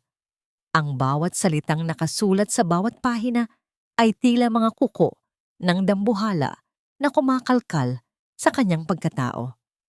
Hindi ito dokumento para sa pag-salvage ng bahay. Ito ay isang formal na pag-amin ng kasalanan, isang admission of guilt para sa lahat ng maanumalyang transaksyon, money laundering, at pandaraya sa kumpanya na ginawa ni Carlos sa loob ng 3 taon. Sa pamamagitan ng pirmang ito, tinatanggap ni Alex na siya ang utak sa likod ng lahat, habang ang mga Torres ay mananatiling malinis at walang bahid ng anumang kasalanan. Admission of guilt ito, Carlos. Ang boses ni Alex ay mahina, ngunit puno ng nagyayelong puot. Gusto niyo akong pumasok sa kulungan para sa mga kasalanang kayo ang gumawa? Ito ba ang halaga ng 7 taon kong pagpapakapagod dito? Tumayo si Julio mula sa kanyang kinauupuan. Ang tunog ng pag-atras ng kanyang mabigat na silya sa makinis na sahig ay tila isang mabagal na paghila ng lubid sa leeg ni Alex. Lumapit ang matanda. Ang bawat hakbang nito ay may dalang awtoridad na pilit dumudurog sa natitirang dignidad ng kanyang ampon. Huwag mong subukan ang pasensya ko, Alexandro. Ang boses ni Julio ay malamig at walang kibo. Huwag mong kalilimutan kung sino ang nagbigay sa iyo ng lahat. Isang pirma lang yan kapalit ng kaligtasan ni Rosa. Isipin mo ang asawa mo, Alex. Mapanganib ang kalsada ngayon. Baka may mangyari sa kanya habang pauwi mula sa trabaho. Baka may aksidenteng hindi nyo inaasahan. Naramdaman ni Alex ang matinding panginginig ng kanyang mga kamay. Ang banta ni Julio ay hindi lamang basta salita. Ito ay isang malupit na katotohanan na ang pamilyang ito ay handang pumatay upang maprotektahan ang kanilang sariling pangalan. Ang bawat sakripisyo ni Alex, ang bawat gabing tiniis niya ang pang-aapi para lamang maging karapat-dapat sa pangalang Torres, ay tila isang malupit na biro na ngayon ay nagwawakas sa isang desperadong blackmail. Tiningnan ni Alex ang kanyang kamay. Suot pa rin niya ang gintong singsing na may selyo ng pamilyang Torres, ang simbolo ng kanyang pagiging ampon na dati ay itinuring niyang karangalan. Ngunit sa sandaling iyon, ang singsing na yon ay tila naging isang mainit na bakal na sumusunog sa kanyang balat. Dahan-dahan niya itong hinubad. Ang bawat sentimetro ng pag-atras ng singsing mula sa kanyang daliri ay tila isang pagbaklas ng bawat tanikala ng utang na loob na naggapos sa kanya sa loob ng maraming taon. Inilapag ni Alex ang singsing sa ibabaw ng mesa. Sa tapat mismo ni Julio, ang mahinang pagtama ng ginto sa matigas na kahoy ay tila isang huling hudyat ng kanyang paglaya. Ang kanyang mga mata ay nanatiling nakatitig kay Julio, hindi na bilang isang anak na humihingi ng awa, kundi bilang isang lalaking natutunan na ang halaga ng kanyang sariling kaluluwa. Sige, kunin niyo ang bahay, kunin niyo ang kumpanya, kunin niyo lahat ng material na bagay na tingin niyo ay ibinigay niyo sa akin. Ang boses ni Alex ay matatag na ngayon. Ang kanyang hininga ay malalim at puno ng kapayapaan sa gitna ng unos. Pero hindi ko isusuko ang kaluluwa ko sa inyo. Hindi niyo na ako hawak. Binayaran ko na ang bawat patak ng gatas na ipinainom niyo sa akin ng dugo at pawis ko sa loob ng 7 taon. Ang mukha ni Julio ay namula sa tindi ng galit. Ang kanyang mga mata ay nanlilisik habang pinagmamasdan ang kanyang ampon na tumatayo ng may dignidad sa unang pagkakataon. Si Carlos naman ay napanganga.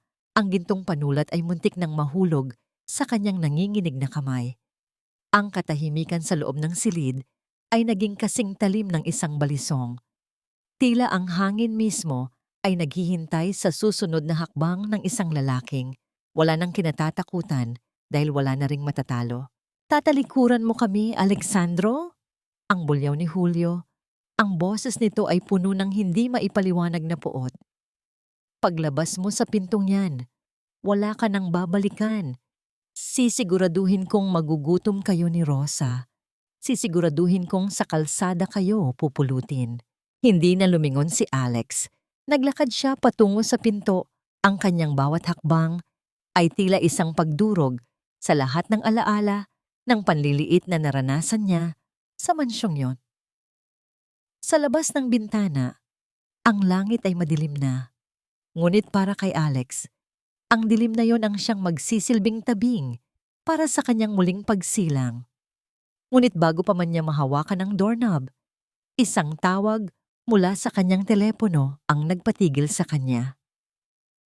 Ang pangalan ni Miriam ay lumitaw sa screen. May dalang isang balitang magpapabago sa lahat ng plano nila para sa susunod na gabi. Ano ang natuklasang loophole ni Miriam na maaaring maging huling alas ni Alex upang hindi lamang makatakas, kundi tuluyang pabagsakin ang kaharian ng mga Torres sa mismong gabi ng kanilang pinakamalaking pagdiriwang. Sa gitna ng kadiliman ng gabi, ang bawat pag-ikot ng gulong ng kanilang sasakyan ay tila isang paglayo mula sa isang masamang panaginip na 7 taon nilang tinalikuran. Ang tanging liwanag na tumatanglaw sa kanila ay ang mga ilaw ng poste sa kalsada na mabilis na naglalaho sa kanilang likuran. Tahimik ang loob ng sasakyan, ngunit ang katahimikang ito ay hindi na kasing bigat ng dati. Ito ay isang katahimikang puno ng paghinga ng maluwag at pag-asa. Inilikas ni Alex si Rosa sa isang maliit at tagong apartment na inayos ni Miriam, isang lugar na malayo sa mapanuring mata ng mga Torres at sa banta ng mga tauhan ni Donatello.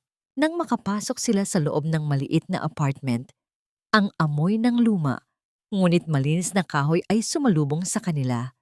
Hindi ito kasing rangya ng mansyon, walang mga chandelier na kristal o mamahaling gamit. Ngunit para kina Alex at Rosa, ang bawat sulok ng maliit na silid na ito ay tila isang paraiso ng kaligtasan. Inalalaya ni Alex si Rosa na maupo sa lumang sofa, habang ang babae naman ay agad na kumuha ng isang basong tubig at malinis na bimpo. Nakita ni Rosa ang maliit na sugat sa labi ni Alex at ang pamumula ng kanyang mga kamay dahil sa tindi ng pagkakahawak sa manibela at sa tensyon kanina sa opisina. Alex, hayaan mong gamutin ko iyan. Ang boses ni Rosa ay malambot at puno ng pagmamahal, tila isang haplos na nagpapahinto sa lahat ng sakit na nararamdaman ng asawa. Dahan-dahang idiniin ni Rosa ang basang bimpo sa sugat ni Alex at ang bawat haplos niya ay may kasamang panalangin para sa kanilang kinabukasan. Tapos na ang paghihirap mo sa kanila, Alex. Hindi na nila tayo masasaktan pa. Hinawakan ni Alex ang kamay ni Rosa na nasa kanyang mukha at dahan-dahang hinalikan ang palad nito. Ang init ng labi ni Alex ay tila isang selyo ng kanyang wagas na pasasalamat. Sa unang pagkakataon, sa loob ng maraming taon, nakita ni Rosa ang isang tunay na ngiti sa mga mata ni Alex. Isang ngiting hindi pilit, kundi puno ng kapayapaan. Ang kanilang mga puso ay tila nagsasama sa isang tahimik na himig ng katarungan at kalayaan. Rosa, kung wala ka sa tabi ko, baka tuluyan na akong nilamon ng dilim sa mansyong yon. Ang bulyaw ni Alex ay naging isang pabulong na pag-amin ng kanyang kahinaan at lakas. Patawarin mo ako kung ngayon lang kita na ilayo sa kanila. Pero pangako, mula sa gabing ito, wala nang iiyak sa atin dahil sa kanila. We will build our own home, Rosa. Isang tahanang puno ng tunay na pag-ibig, hindi utang na loob. Dahan-dahang nahiga ang dalawa sa maliit na kutsyon sa sahig, magkahawak kamay habang nakatingin sa kisame. Ang init ng kanilang mga katawan sa gitna ng malamig na gabi ay tila isang proteksyon na walang anumang pader ang makakapantay. Sa maliit na espasyong yon, ang kanilang pagmamahalan ay naging isang banal na santuaryo. Nararamdaman ni Alex ang mahinang pagtibok ng puso ni Rosa sa tabi niya. Isang hipdiw na nagbibigay sa kanya ng lakas na harapin ang anumang pagsubok bukas. Ang bawat haplos ni Alex sa buhok ni Rosa ay tila isang pangako na hinding-hindi na muling dadampi ang kahit anong sakit sa babaeng tanging nagpahalaga sa kanyang kaluluwa. Ngunit sa gitna ng kanilang sandali ng kapayapaan, may napansin si Rosa sa ibabaw ng maliit na lamesa sa tabi ng kanilang higaan. Isang puting sobre na ipinadala ni Miriam bago sila makarating doon. Dahan-dahan itong binuksan ni Rosa at sa loob ay may isang dokumentong nagpapatunay ng isang loophole sa titulo ng kumpanya na matagal nang itinago ni Julio. Ang dokumentong ito ang magsisilbing huling pako sa kabaong ng kapangyarihan ng mga Torres. Ngunit ang mas nakakuha ng kanyang atensyon ay ang isang maikling sulat mula kay Miriam. Rosa, may isang tao akong gustong ipakilala sa inyo bukas. Siya ang magiging susi upang tuluyang mapatumba si Donatello at si Carlos. Magkita tayo sa tapat ng hotel bago magsimula ang party. Bago pa man makapagtanong si Rosa, ang tunog ng telebisyon sa kabilang kwarto na naiwang bukas ay naglabas ng isang balitang mabilis na kumuha ng kanilang atensyon. Ang mukha ni na Julio at Isabel ay lumabas sa screen, nakasuot ng kanilang pinakamarangyang damit at may mga ngiting puno ng kaplastikan. Formal na ipinahayag ng reporter ang engranding Ruby Anniversary Party ng mga Torres na gaganapin sa pinakasikat na hotel sa bansa bukas ng gabi. Ang bawat salita ng reporter ay tila isang hamon na nagpapabilis sa tibok ng puso ni na Alex at Rosa. Bukas na ang anibersaryo nila, Alex. Pabulong na sabi ni Rosa. Ang kanyang mga mata ay nanatiling nakatitig sa screen. Habang tayo ay nagtatago rito, naghahanda sila para sa isang malaking pagdiriwang gamit ang perang ninakaw nila sa atin. Tumingin si Alex sa telebisyon at ang kanyang mga mata ay nagtaglay ng isang matalim at nagyeyelong determinasyon. Ang anibersaryong yon na dapat ay simbolo ng kanilang tagumpay ay siyang magiging entablado ng kanilang tuluyang pagkawasak. Ang bawat chandelier na iilaw bukas ay magiging saksi sa pagbagsak ng kahariang binuo sa kasinungalingan. Sino ang espesyal na bisita ni Miriam na nakasakay sa itim na van? At anong katotohanan ang bitbit nito na mas malupit pa sa lahat ng pandarayang naranasan ni Alexandro Torres sa kamay ng kanyang sariling pamilya? Ang bawat pagpindot ni Alex sa mga titik ng kanyang laptop ay tila bawat hakbang sa isang landas na wala nang balikan. Ang liwanag mula sa screen ay nagbibigay ng maputlang kulay sa kanyang mukha, habang ang kanyang mga mata ay nananatiling nakatuon sa bawat numero at dokumentong dumadaan sa kanyang paningin. Hindi lamang ito basta paglilipat ng pondo. Ito ay ang unti-unting pagbawi sa bawat patak ng pawis na ninakaw sa kanya ng pamilyang Torres sa loob ng 7 taon. Sa ilalim ng gabay ni Miriam, maingat na inililipat ni Alex ang lahat ng malilinis na pondo ng kumpanya patungo sa isang bagong account, habang ang lahat ng malalaking utang at anomalya ay naiiwan sa ilalim ng pangalan ni Carlos. Ang bawat galaw ng kanyang mga daliri ay tila isang tahimik na panunumpa na ang hustisya ay hindi na maghihintay pa ng matagal. Sa labas ng kanilang tagong silid, sa ilalim ng kadiliman ng gabi, isang itim na van ang dahan-dahang huminto sa tapat ni Miriam. Ang tanging maririnig ay ang mahinang pag-ugong ng makina na tila isang babala ng paparating na unos. May lumabas na isang lalaking nakasuot ng formal na suit. Ang kanyang mukha ay seryoso at may dalang awtoridad na hindi matatawaran. Siya ang kinatawan ng mga awtoridad at ang lihim na saksi na matagal nang hinahanap ni Miriam upang tuluyang mapatunayan ang ugnayan ni Carlos sa sindikatong nagpapahirap sa kanila. Ang bawat pagtango ni Miriam sa lalaki ay may kasamang bigat ng katotohanang gigiba sa bawat pader ng mansyon ng mga Torres bukas ng gabi. Habang abala ang lahat, si Rosa naman ay nakatayo sa harap ng isang maliit at lumang salamin. Hawak niya ang isang plansang naglalabas ng mainit na singaw. Dahan-dahang pinapatag ang bawat lukot sa itim na suit ni Alex. Ang kanyang bawat kilos ay puno ng pag-iingat at pagmamahal. Tila sa pamamagitan ng pag-aayos ng damit na ito, ay inaayos din niya ang nadurog na dangal ng kanyang asawa. Nang matapos siya, tiningnan ni Rosa ang kanyang sarili sa salamin. Kinuha niya ang isang pares ng perlas na hikaw na minana niya sa kanyang ina. Ang tanging alahas na hindi niya kailanman isinangla sa kabila ng hirap. Ang bawat puti ng perlas ay tila sumasalamin sa kanyang sariling kadalisayan at katatagan. Rosa, handa ka na ba? Ang tanong ni Alex na ngayon ay nakatayo na sa kanyang likuran. Ang boses nito ay matatag, wala nang bakas ng pag-aalinlangan o takot.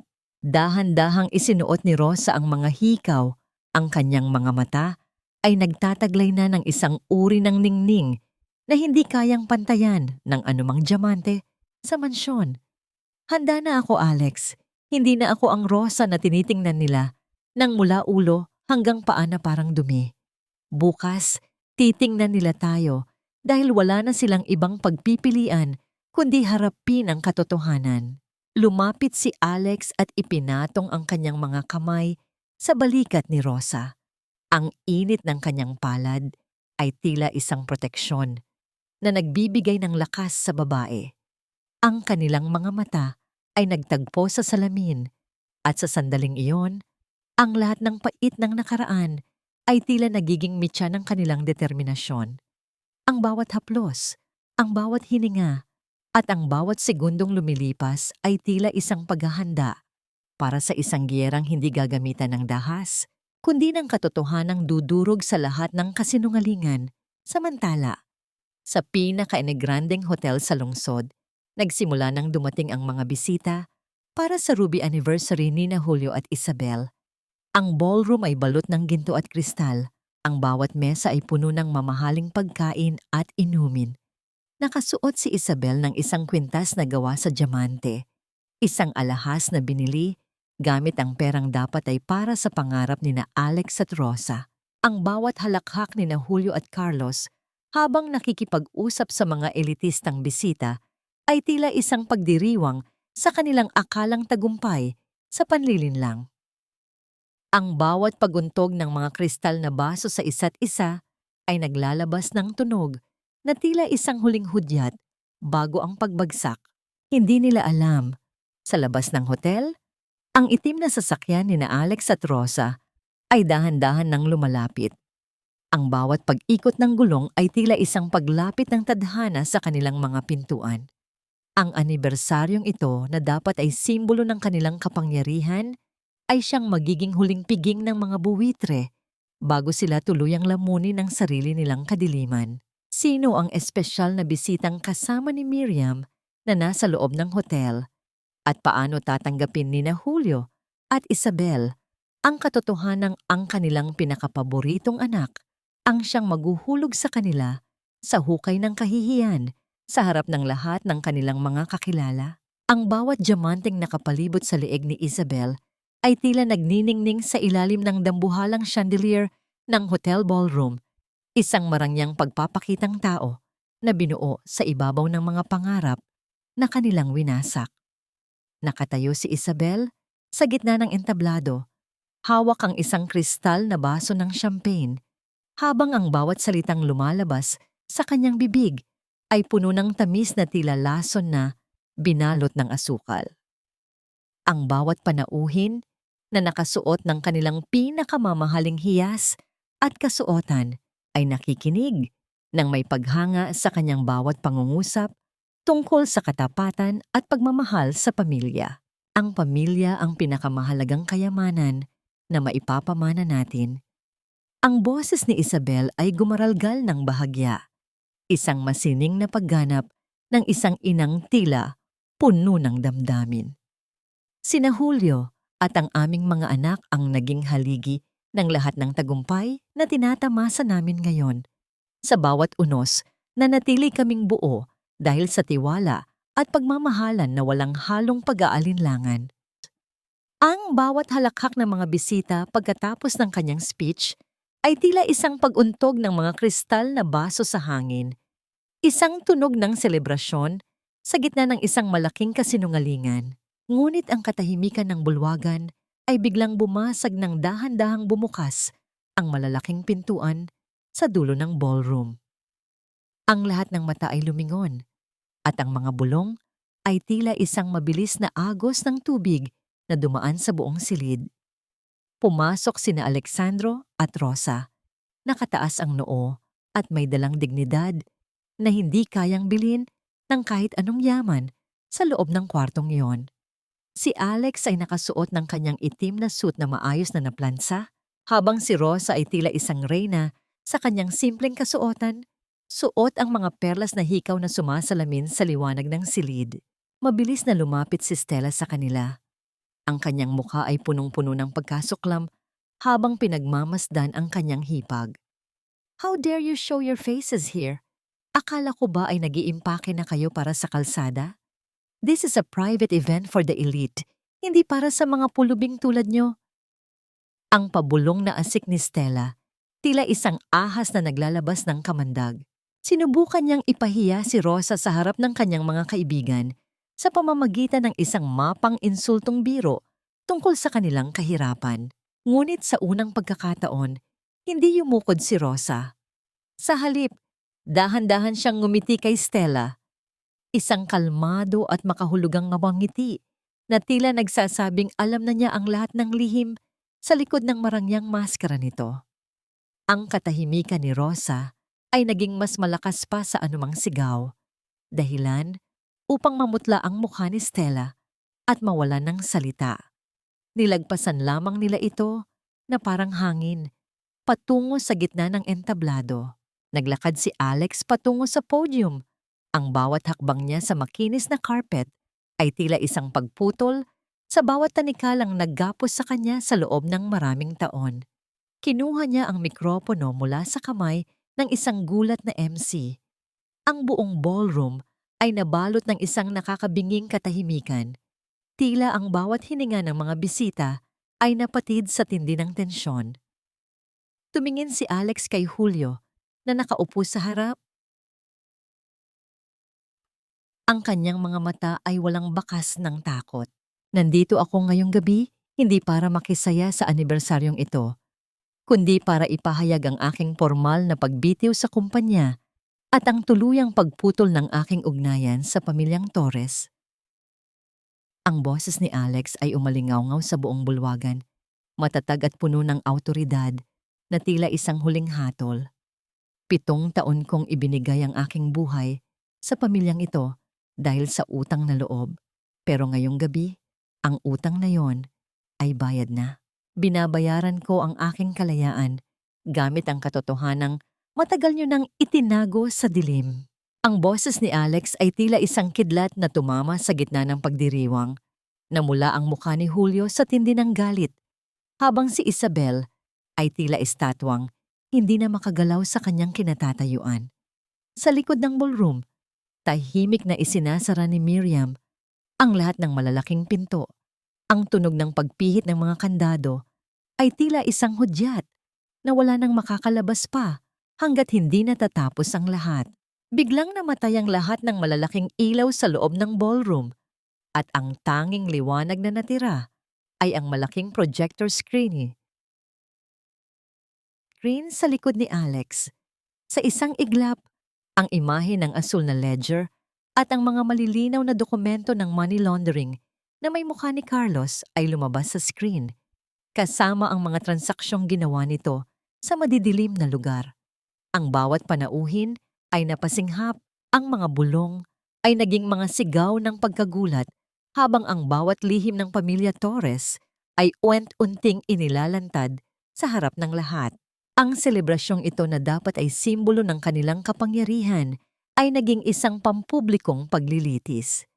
Ang bawat imaheng lumalabas sa screen ay tila isang pako na ibinabaon sa kabaong ng kanilang reputasyon. Sa gitna ng kadiliman, tanging ang mga mata ni Alex at Rosa ang nagniningning. Mga matang puno ng katarungan na matagal nang inapi. Ano ang gagawin ni Julio at Carlos ngayong ang kanilang pinakaiingatang lihim ay naging isang palabas sa harap ng pinakamataas na lipunan ng bansa? At sino ang mga pulis na dahan-dahan nang pumapasok sa loob ng ballroom mula sa mga gilid ng pinto? Ang bulwagang kanina lamang ay balot ng karangyaan at mapagpanggap na ngiti ay naging eksena ng isang magulo at nakakahiyang paglilitis sa harap ng lahat. Ang bawat imaheng lumalabas sa malaking screen ay tila mga latigong humahagupit sa pagkatao ni Carlos at Julio. Nagkagulo ang mga tauhan sa hotel Pilit na pinapatay ang projector, ngunit ang bawat pindot nila sa mga kable ay tila walang saysay dahil kontrolado na ni Miriam ang buong sistema mula sa labas. Ang mga bulong ng mga panauhin ay naging malakas na ingay ng pagkamangha at pandidiri. Tila isang malakas na agos ng tubig na bumabaha sa loob ng ballroom. "Patayin niyo yan! Kasinungalingan ang lahat ng yan!" Ang sigaw ni Carlos, ang kanyang boses ay pumapatis at puno ng desperasyon habang pilit niyang hinaharangan ang liwanag ng projector gamit ang kanyang sariling katawan. Ang kanyang mukha ay namumula na sa tindi ng hiya at takot. Ang pawis ay dumadaloy sa kanyang noo, tila mga patak ng ulan sa gitna ng tag-init. "Alex, itigil mo ito. Magbabayad ka sa ginagawa mong ito." Ngunit bago pa man makalapit si Carlos kay Alex, ang malalaking pintuan sa gilid ay muling bumukas. Ang tunog ng mabibigat na hakbang ng mga sapatos na gawa sa balat ay umalingaw-ngaw sa makinis na sahig, tila isang hudyat ng paparating na katarungan. Pumasok ang mga operatiba ng pulisya, kasunod si Miriam na may hawak na isang tumpok ng mga dokumentong may tatak ng korte. Ang bawat kamera ng mga mamamahayag na naroon ay nagsimulang maglabas ng sunod-sunod na liwanag, tila mga kidlat na kumukuha sa bawat sandali ng kanilang pagbagsak. "Carlos Torres, mayroon kaming warrant of arrest para sa iyo sa kasong estafa, money laundering, at falsification of public documents." Ang boses ng opisyal ay malamig at walang kibo, tila isang hatol na hindi na mababago. Ang malamig na bakal ng posas ay lumapat sa mga pulso ni Carlos. Ang tunog ng paglak nito ay tila isang huling hudyat ng pagtatapos ng kanyang kalayaan. Sa kabilang dako, ang mga lalaki ni Donatello, ang mga loan sharks na matagal nang naniningilgil kay Julio, ay pumasok din sa loob ng bulwagan. Hindi sila nagdala ng armas, kundi mga titulo at dokumento ng pag-aari. Ipinahayag nila sa harap ng lahat na simula sa gabing iyon, ang mansyon ng mga Torres, ang kumpanya, at lahat ng kanilang mga ari-arian ay formal nang kinukuha bilang pambayad sa mga utang ni Julio na hindi kailanman nabayaran. Ang bawat salita nila ay tila mga pako na ibinabaon sa kabaong ng kapangyarihan ni Julio. Nang makita ang tuluyang pagkaguho ng kanilang mundo, dahan-dahang gumapang si Isabel patungo sa kinaroroonan ni Alex. Ang kanyang diamanteng kwintas ay tila naging isang mabigat na tanikala sa kanyang leeg. Umiyak siya ng malakas. Ang kanyang mga kamay ay humawak sa paanan ni Alex. Tila isang aliping humihingi ng awa sa gitna ng kanyang pagkakasala. "Alex, anak, huwag mong gawin ito sa amin." Ang pagsusumamo ni Isabel, ang kanyang boses ay gumaralgal sa tindi ng pait. "Inalagaan kita. Pinalaki kita na parang tunay na anak. Nasaan ang utang na loob mo? Isipin mo ang lahat ng isinakripisyo ko para sa'yo. Huwag mo kaming pabayaan sa gitna ng ganitong kahihiyan." Tumingin si Alex sa babaeng itinuring niyang ina, ngunit sa kanyang mga mata ay wala ng bakas ng dati niyang kahinaan. Dahan-dahan siyang umatras. Ang bawat sentimetro ng paglayo niya sa mga kamay ni Isabel ay tila isang pagbaklas ng huling piraso ng emosyonal na blackmail na naggapos sa kanya. "Wala na akong utang sa inyo, Ma." Ang boses ni Alex ay matatag, puno ng kapayapaang nagmumula sa katarungan. "Binayaran ko na ang bawat patak ng gatas at bawat piraso ng pagkain na ibinigay niyo sa akin. Binayaran ko yon ng 7 taon ng aking dugo, pawis, at ang dignidad ng aking asawa na hinayaan niyong tapakan. Ang utang na loob ay hindi lisensya upang ubusin ang kaluluwa ng ibang tao. Tapos na ang paniningil niyo sa akin." Tinalikuran ni Alex ang gumagapang na si Isabel. Ang kanyang mga hakbang ay hindi na mabigat. Tila bawat hakbang ay nagpapagaan sa kanyang buong pagkatao. Nilapitan niya si Rosa na nakatayo sa gitna ng kaguluhan, nakataas ang noo at may payapang nangiti sa mga labi. Hinawakan ni Alex ang kamay ni Rosa. Ang kanilang mga daliri ay nagkabit-kabit ng mahigpit, tila isang pangakong hinding-hindi na muling magbibitiw. Sabay silang naglakad palabas ng ballroom, Nilalagpasan ng mga Torres na ngayon ay binalot na ng kahihiyan at kalsada. Ang bawat chandelier na naiwan sa kanilang likuran ay tila unti-unting namamatay, tila nakikiramay sa pagpanaw ng isang kahariang binuo sa kasalanan. Paglabas nila sa hotel, ang malamig na simoy ng hangin sa gabi ay sumalubong sa kanila, tila isang banal na pagbasbas sa kanilang bagong simula. Malaya na tayo, Rosa, ang pabulong na sabi ni Alex habang nakatingin sa malawak na kalangitan. Nilingon siya ni Rosa, ang mga perlas na hikaw nito ay nagniningning sa ilalim ng buwan. Oo, Alex, at sa pagkakataong ito, tayo naman ang bubuo ng sarili nating pangarap sa paraang malinis at puno ng pagmamahal. Ngunit sa gitna ng kanilang saya, isang itim na sasakyan ang dahan-dahang huminto sa kanilang tapat. Ang bintana ay bumaba at ang mukha ni Miriam ay lumitaw. May dalang isang balita na hindi nila inaasahan sa gitna ng kanilang tagumpay. Alex, Rosa, kailangan nating umalis agad. May isang bagay pa kayong kailangang malaman tungkol sa tunay na magulang ni Alex na hindi kailanman sinabi ni Julio sa inyo. Sino ang tunay na pinagmulan ni Alexandro Torres? At paano babaguhin ang katotohanan ito ang kapayapaang kabubuo pa lamang nila sa gitna ng mga abo ng nakaraan? Ang sikat ng araw na dahan-dahang gumagapang sa sahig ng kanilang maliit na apartment ay tila isang malambot na haplos mula sa langit, malayo sa malamig at mapanghusgang kintab ng mga marmol sa mansyon ng mga Torres. Ang bawat sulok ng silid na ito, bagaman payak at may mga dingding na kailangan na ng bagong pintura, ay nagtataglay ng isang uri ng init na hindi kailanman naramdaman ni na Alex at Rosa sa loob ng 7 taon.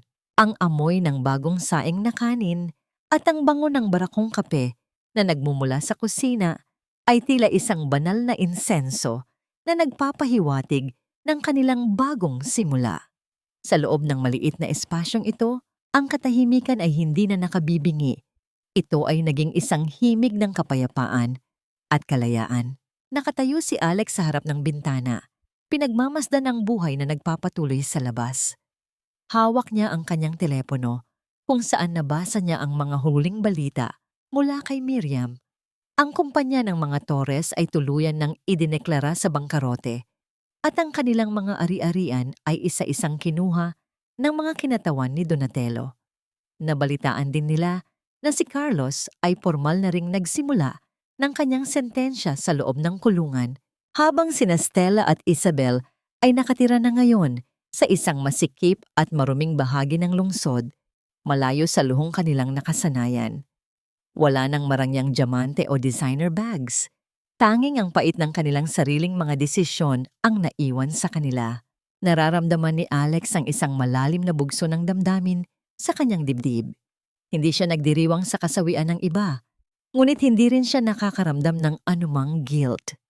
Ang puot na dati ay sumasakal sa kanya ay unti-unti nang naglalaho, pinalitan ng isang malamig na pagtanggap. Napatawad na niya ang kanyang sarili sa pagiging bulag sa mahabang panahon, at ang pagpapatawad na yon ang nagsisilbing gamot sa kanyang sugatang kaluluwa. Sa bawat paghinga niya, nararamdaman niya ang pagbaklas ng huling piraso ng tanikala ng utang na loob. Alex, handa na ang agahan natin. Ang boses ni Rosa ay narinig mula sa kusina. Mahina, ngunit puno ng tamis. Lumapit si Alex sa kanyang asawa at nahanap ito sa maliit nilang lamesa. Ito ang kanilang golden moment. Ang simpleng pag-inom ng kape nang magkasama ng walang sino mang sumisigaw o nag-uutos. Ang bawat sulyap nila sa isa't isa ay puno ng mga salitang hindi na kailangang bigkasin pa.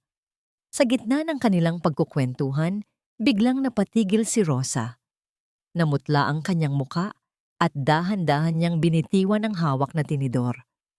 Ang kanyang kamay ay humawak sa kanyang tiyan at ang kanyang hininga ay naging mababaw habang nararamdaman ang isang matinding pag-ikot ng paligid. Are you okay, Rosa? Kanina ka pa tila namumutla. Ang pag-aalala ni Alex ay agad na gumuhit sa kanyang muka. Mabilis siyang tumayo at lumapit sa asawa. Ang kanyang mga kamay ay dahan-dahang humawak sa balikat ni Rosa upang alalayan ito.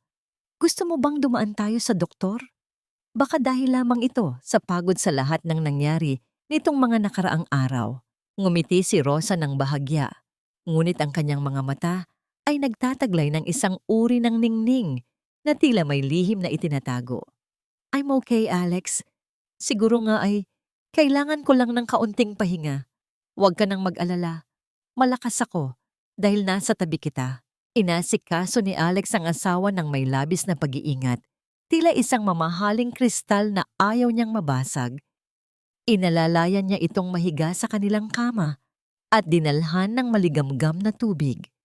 Ang bawat haplos ni Alex sa noo ni Rosa ay puno ng katapatan, isang patunay na ang kanyang pangakong maging kalasag ng asawa ay hindi lamang basta salita. Ang kanilang pagmamahalan sa gitna ng kahirapan ay naging mas matatag pa kaysa sa anumang yaman na kanilang iniwan.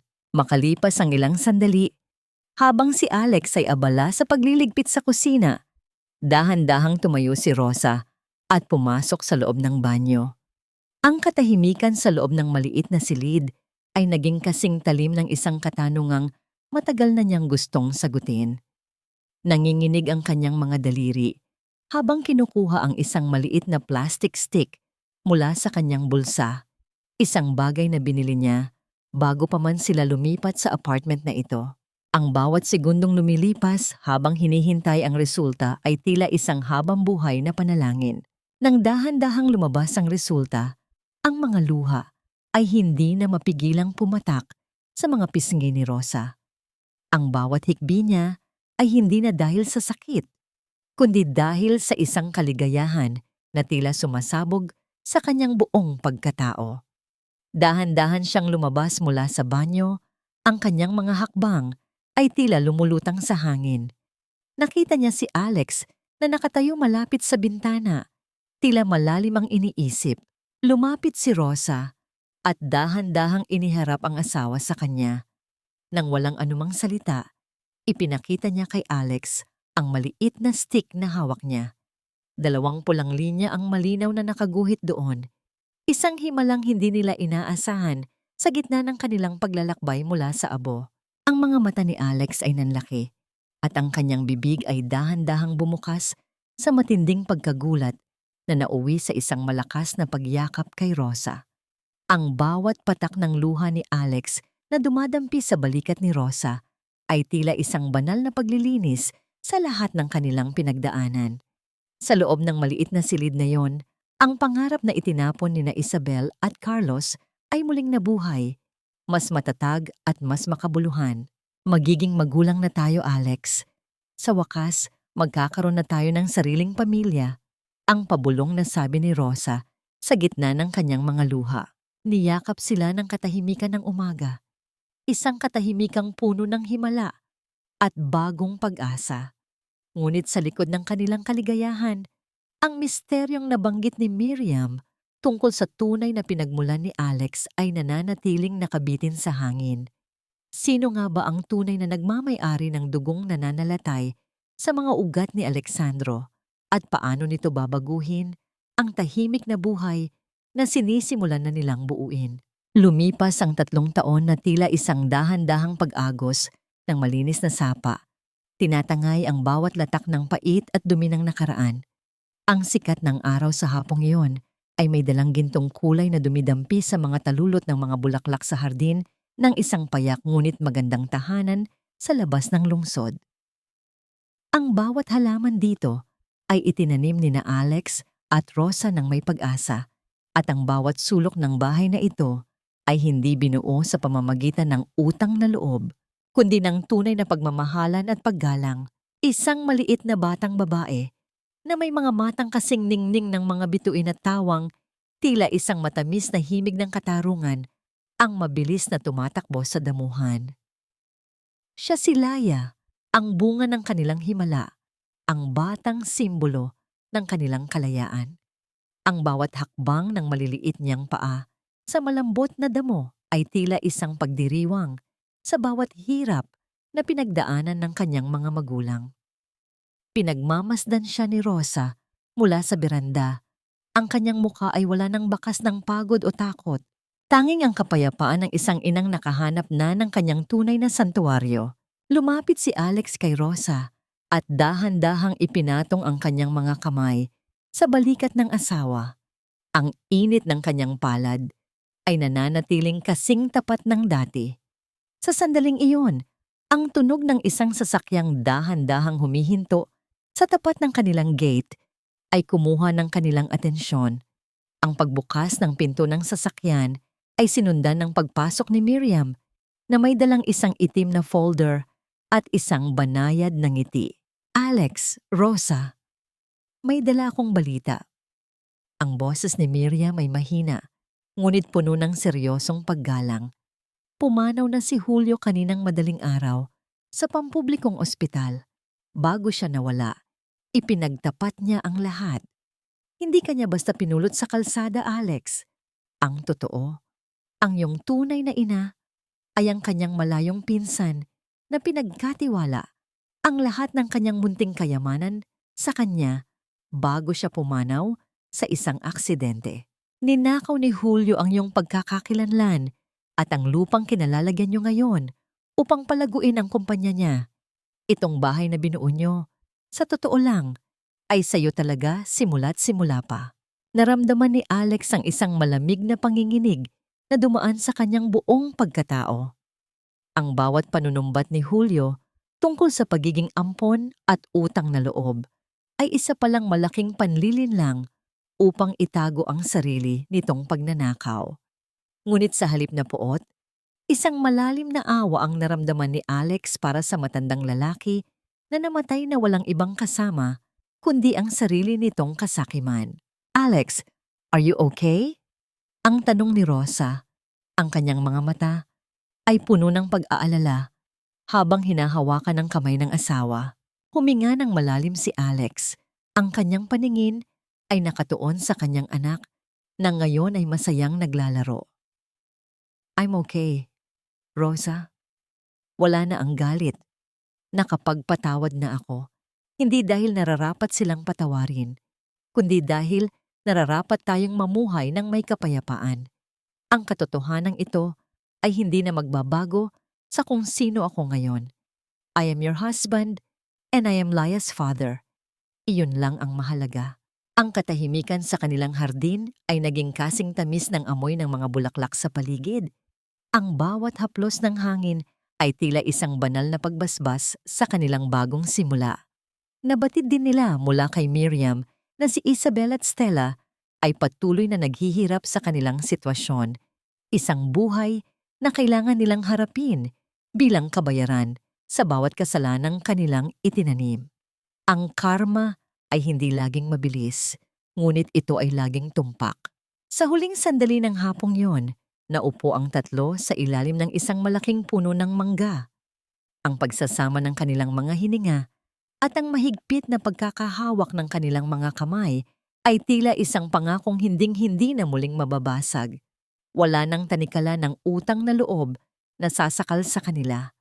Ang tanging nagbubuklod sa kanila ngayon ay ang pag-ibig na kusa, tapat at malaya. Ang tunay na pamilya ay hindi laging nasusukat sa dugo o sa pangalang ipinahiram sa atin. Ito ay matatagpuan sa mga taong handang lumaban sa tabi mo, sa gitna ng unos, at manatili sa piling mo hanggang sa pagsikat ng araw. Sa dulo ng lahat, napatunayan ni na Alex at Rosa na ang katarungan ay hindi lamang tungkol sa pagpaparusa sa mga nagkasala, kundi tungkol sa pagbuo ng isang buhay na puno ng katotohanan at paghilom.